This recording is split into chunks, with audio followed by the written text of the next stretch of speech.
Di informasi lainnya, pemirsa, pelaku pembegalan sepeda motor yang merasakan warga Tebet Jaya, Kecamatan Buai Madang, akhirnya diringkus oleh tim Shadow Wallet Satreskrim Polres Oku Timur. Pelaku merupakan residivis dengan kasus yang sama. Pembegalan sepeda motor kembali terjadi di Kabupaten Oku Timur. Beruntung pihak Satreskrim Polres Oku Timur dengan cepat dapat menangkap kedua dari 4 pelaku pembegalan tersebut.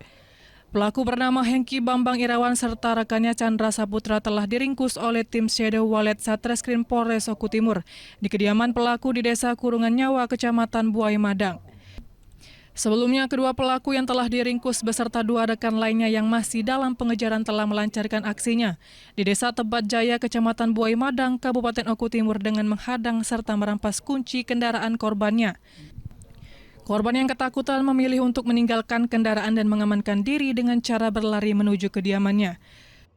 Tersangka ini melakukan aksinya bersama dengan kelompoknya, yaitu terdiri dari 4 orang. 2 diantaranya sudah kami amankan, sedangkan 2 diantaranya masih dalam pencarian. Yang sudah diamankan itu termasuk residivis atau seperti apa nih?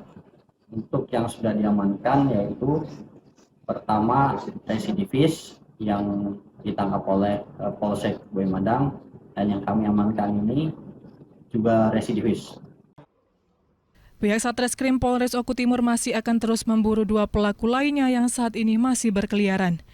Dari Oku Timur, Jadmiko Francisco, iNews melaporkan.